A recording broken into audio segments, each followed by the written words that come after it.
Hello students, आप सभी का स्वागत है हमारे यूट्यूब चैनल यू एग्री में। पिछली वीडियो में हमने पढ़ा था हॉर्टिकल्चर की परिभाषाएं, उनके ब्रांचेस और इम्पोर्टेंस के बारे में। आज उन्हीं ब्रांचेस के हम डेफिनेशन देखेंगे, क्या क्या होते हैं डेफिनेशन। तो पहला देखते हैं हम, पोमोलॉजी है। Pomology it is a branch of horticulture which deals with the cultivation of fruits. सीधे सीधे हम लिख सकते हैं कि it is a branch of horticulture which deals with cultivation of fruits. यह हॉर्टिकल्चर विज्ञान की शाखा है जिसमें हम फलों की खेती करते हैं। क्या करते हैं? फलों की खेती। और इसको दूसरे तरीके से हम डिफाइन कर सकते हैं। Pomology can be define as the it is a branch of horticulture science which deals with the cultivation of fruit crops. कुल मिला के बात वही है कि पोमोलॉजी में हम फलों की खेती करना सीखते हैं। अब बात आती है कि रैंकिंग क्या है इंडिया की पोमोलॉजी में, फल का उत्पादन में कितना रैंकिंग है उसके बारे।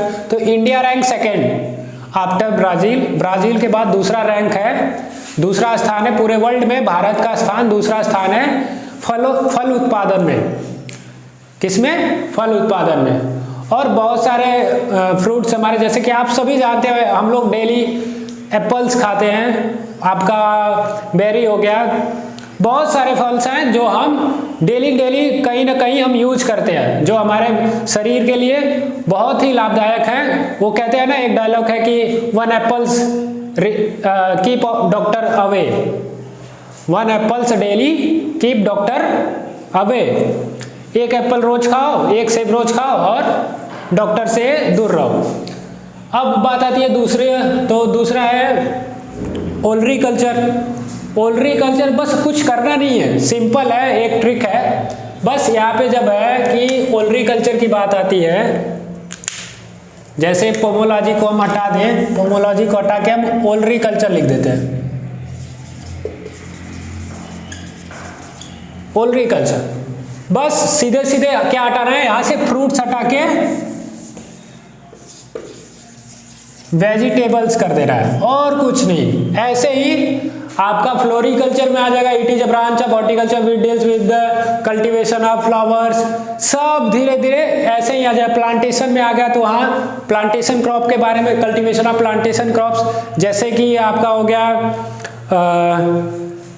टी हो गया, कोकोनट हो गया और आपका कॉफी हो गया। ये सब चीजें बस यहाँ पे हमको बदल देना है और कुछ नहीं। और यहाँ पे भी बदल देना है वेजिटेबल क्रॉप्स, कुछ नहीं, बस यही डिफिनेशन चिपका देना है। वो कहते हैं नहीं, एक काम से एक तीर से कई निशाना है, तो वही हो गया ये भी। चाहे ओलरी कल्चर का हो, चाहे फ्लोरिकल्चर का हो, प्लांटेशन क्रॉप का हो और स्पाइसेस क्रॉप का हो, तो बस सीधे सीधे लिख देना है कि हाँ स्पाइसेस क्रॉप का एग्जाम्पल लिख देना। जैसे ओलरी कल्चर में मैंने लिखा है तो यहाँ पे एग्जाम्पल डाल दो, कलीफ्लावर हो गया, बहुत सारे जो भी सब्जियां हैं, थोड़ा बहुत 2-4 एग्जाम्पल लिख के काम खत्म कर देना और कुछ नहीं। अब बात आती है पोस्ट हार्वेस्ट टेक्नोलॉजी की। तो पोस्ट हार्वेस्ट टेक्नोलॉजी के बारे में मैंने बताया था, पोस्ट हार्वेस्ट टेक्नोलॉजी में कुछ नहीं है, बस हमारा जैसे क्रॉप उपज हुआ, हमने उसको रखा, तो उपज के बाद जब हम उसको मार्केट में सेल करते हैं, किसी या कह सकते हैं कोई उद्योग हमसे लेता है, उद्योग हमसे लेगा, तो जो हमारा जो क्रॉप में खराब होगा, जो पार्ट्स हमारे, मतलब मान लो कि मैंने 10 सेब खरीदे, तो 10 सेब में 10 सेब हमारे अच्छे नहीं निकलेंगे, एक सेब खराब निकलना तय है। तो उसमें वो प्रोसेस होता है कि पहले क्या होगा कि आपका रॉ मटेरियल लेगा, फिर प्रोसेसिंग होगी, ट्रेडिंग होगी, छटाई होगी, सब कुछ होगी, पैकिंग होगी, फिर जाके मार्केट में कोई सामान हम खरीदने जाते हैं तो देखते हैं कि अच्छा सा पैकेज में होता है। तो वही चीज है कि हाँ, हम क्रॉप को उत्पादन करने के बाद जो भी ट्रेडिंग, पैकेजिंग, प्रोसेसिंग जो कुछ भी होता है वो पोस्ट हार्वेस्ट टेक्नोलॉजी को ही कहते हैं। तो ये सब थे ब्रांचेस ऑफ हॉर्टिकल्चर, मैंने शॉर्ट में बता दिया, ठीक है, कि कुछ नहीं, यहाँ से हटाओ और यहाँ बदल दो। अब ओलरी कल्चर की बात आई तो यहाँ वेजिटेबल कर दिया, और प्लांटेशन क्रॉप का बात आता तो यहाँ प्लांटेशन क्रॉप कर देता मैं। फ्लोरिकल्चर की बात आई तो कल्टीवेशन ऑफ फ्लावर्स और कुछ नहीं। यहाँ भी वही है, सेम टू सेम, कोई चीज़ नहीं करना है। अब बात आती है स्कोप। स्कोप हम नेक्स्ट स्लाइड में पढ़ेंगे। अब हम बात करते हैं स्कोप ऑफ हॉर्टिकल्चर। तो हॉर्टिकल्चर के क्या क्या स्कोप हैं, अब उनके बारे में हम जानेंगे। तो पहला है incentive for the farmer. Incentive का मतलब प्रोत्साहन। किसान को एक प्रोत्साहित करता है कि आप हॉर्टिकल्चर क्रॉप्स लगाइए और पैसा कमाइए। पहला कि आप क्रॉप लगाओ, आप कल्टीवेशन करो, आप खेती करो, पैसा कमाओ। और पीछे हमने जाना था कि प्रति इकाई ये हमें ज़्यादा रिटर्न देता है। हम 1 रुपये लगाएंगे तो हमें 2 रुपये मिलना फिक्स है, 2 रुपये से कम नहीं मिलेगा। तो ये प्रोत्साहन प्रदान करता है हमारे किसानों को कि खेती करिए, हॉर्टिकल्चर क्रॉप्स लगाइए, एक्सपोर्ट भी करिए, लोकल मार्केट में बेचिए, सब कुछ करिए और अपने लाइफ स्टैंडर्ड को, मतलब कि कुल मिला के अपने जो जीवन शैली है उसे उच्च स्तर पे लेकर जाए। दूसरा है एडाप्टेबिलिटी। जैसा कि हम जानते हैं हमारा जो देश है उसमें क्लाइमेट का वैरायटी पाया जाता है, ठंडी, गर्मी, बरसात, मुख्य 3।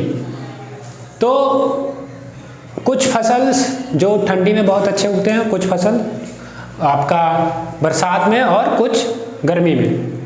तो हर प्रकार के हम क्रॉप्स लगा सकते हैं। हमारे जो क्लाइमेट है वो इतनी वेरिएबिलिटी है कि हम हर प्रकार के क्रॉप को लगा सकते हैं। और सीधी और बात करते हैं, जो हमारा सॉइल है वो भी कई प्रकार के हैं, चाहे लोम हो, चाहे एलुवियल हो, चाहे रॉकी हो। हर प्रकार के हमारे देश में सॉइल्स, भूमि है जिससे हम अब क्रॉप्स को लगा सकते हैं, हॉर्टिकल्चर क्रॉप्स को, और उत्पादन अच्छा प्राप्त कर सकते हैं। तीसरा है नेसेसिटी। अब बात आती है जरूरी।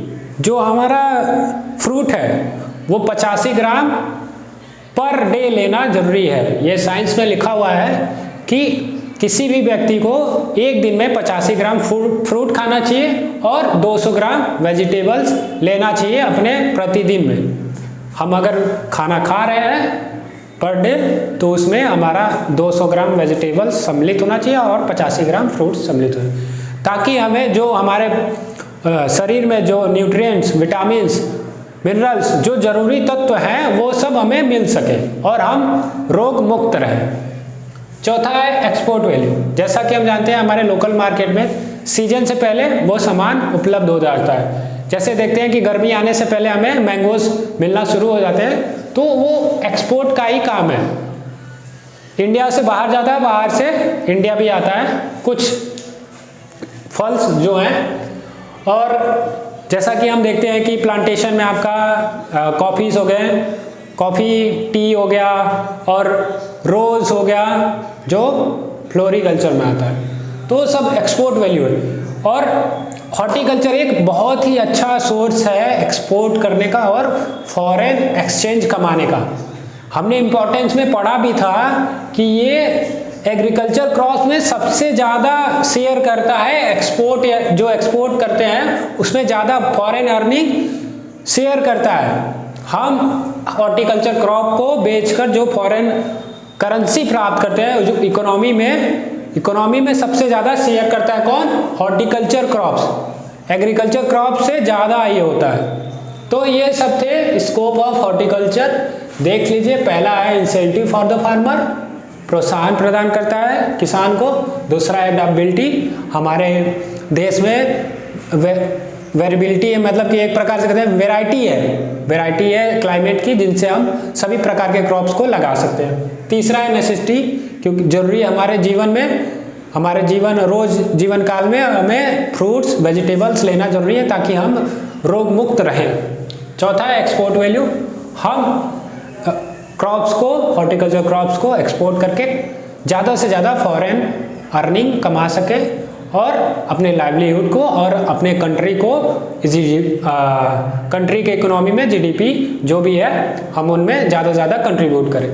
तो ये सब थे स्कोप ऑफ हॉर्टिकल्चर। मिलते हैं नेक्स्ट वीडियो में, तब तक के लिए वीडियो को लाइक एंड सब्सक्राइब करना ना भूलें।